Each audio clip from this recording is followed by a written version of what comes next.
नमस्कार, मैं जेनिफर धूरी आज के न्यूट्रिशन काउंसलिंग कोर्स के ह्यूमन एनाटॉमी के सेशन में आपका स्वागत करती हूँ। आइए आज हम समझते हैं रक्त में शर्करा की मात्रा सामान्य से अधिक क्यों बढ़ती है। शरीर में शर्करा के संतुलन को बनाए रखने वाले प्रमुख अंग है पैनक्रियाज और हमारे मसल्स। पैनक्रियाज हमारे पाचन तंत्र का एक प्रमुख अंग है और ये खाने को पचाने में मदद करता है।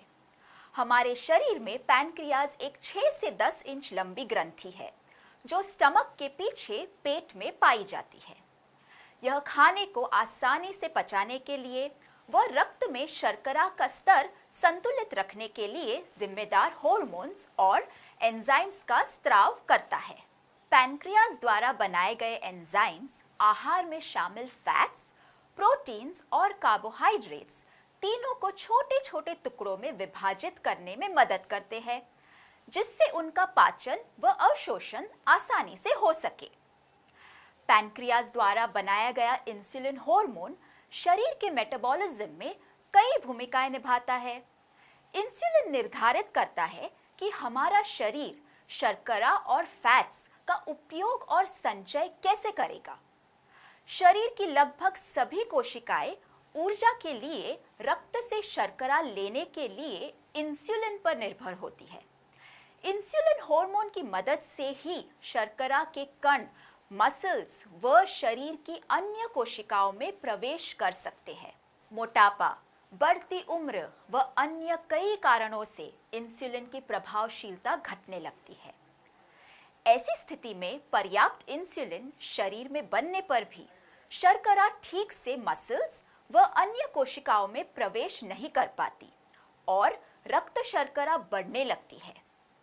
ऐसे में हम पहले प्री डायबिटिक और सावधानी न रखने पर डायबिटिक हो जाते हैं।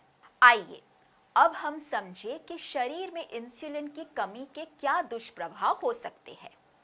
यदि पैनक्रियाज की कोशिकाएं पर्याप्त मात्रा में इंसुलिन का स्त्राव ना करें तो हमारे द्वारा आहार में लिया गया कार्बोहाइड्रेट्स ग्लूकोज में तो बदलता ही है, पर कोशिकाओं में घुसकर ऊर्जा में नहीं बदल पाता और रक्त में इसकी मात्रा बढ़ जाती है।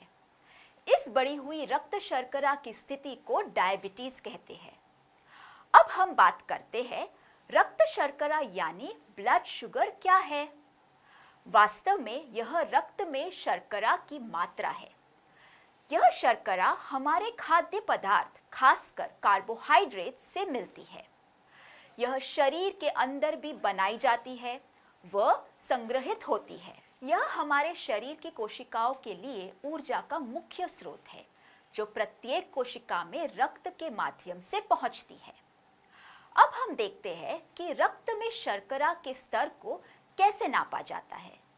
हमारी रक्त शर्करा का स्तर ग्लूकोमीटर द्वारा ब्लड सैंपल लेकर जांचा जा सकता है। ब्लड शुगर के स्तर को 3 भागों में बांटा जा सकता है: सामान्य, प्री डायबिटिक और डायबिटिक। आहार लेने के कुछ समय बाद अगर रक्त शर्करा का स्तर 140 मिलीग्राम पर डीएल से कम है तो यह सामान्य है। यदि यह स्तर 140 से 200 मिलीग्राम पर डीएल के बीच है तो यह प्री डायबिटीज की स्थिति है और ऐसा व्यक्ति कभी भी डायबिटिक रोगी बन सकता है। 200 मिलीग्राम पर डीएल से अधिक रक्त शर्करा का स्तर डायबिटिक व्यक्ति का होता है। प्री डायबिटिक लोगों को सही पोषण के द्वारा डायबिटिक होने से बचाया जा सकता है। आखिर प्री डायबिटीज की स्थिति से हमें क्यों डरना चाहिए? इसलिए क्योंकि एक प्री डायबिटिक व्यक्ति के सिर पर हर समय डायबिटीज रोग की तलवार लटकी रहती है, यानी वह कभी भी डायबिटीज का रोगी बन सकता है। प्री डायबिटिक लोगों को कुछ लाभकारी हर्ब्स, पर्याप्त प्रोटीन, डाइटरी फाइबर के सेवन, खान-पान और जीवन शैली में उचित बदलाव से डायबिटिक होने से लंबे समय तक बचाया जा सकता है। आराम पसंद जीवन शैली, व्यायाम की कमी व बॉडी फैट की अधिकता प्री डायबिटीज होने का मुख्य कारण है। भारत में करीब 8 करोड़ लोग प्री डायबिटिक हैं। उनमें 8 से 10% लोग हर साल डायबिटिक हो रहे हैं। एक बार डायबिटीज होने के बाद व्यक्ति कभी भी पूर्णतः निरोगी नहीं हो सकता। जीवन भर दवाइयों पर निर्भरता, बार बार डॉक्टरी जांच की जरूरत, शारीरिक थकान, बार बार के संक्रमण, हृदय रोग का अत्यधिक जोखिम आदि समस्याएं होती है। प्री डायबिटिक लोगों को सही पोषण के द्वारा डायबिटिक होने से रोका जा सकता है। अब तक हमने जो भी पढ़ा है उस पर कुछ प्रश्न और उत्तर का अभ्यास कर लेते हैं। प्रश्न 1, प्री डायबिटीज क्या है?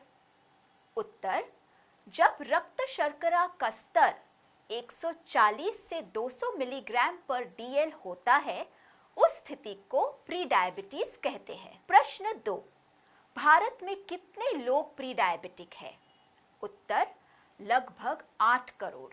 अब आपसे मुलाकात होगी न्यूट्रिशन काउंसलिंग कोर्स के ह्यूमन एनाटॉमी के अगले सेशन में। धन्यवाद।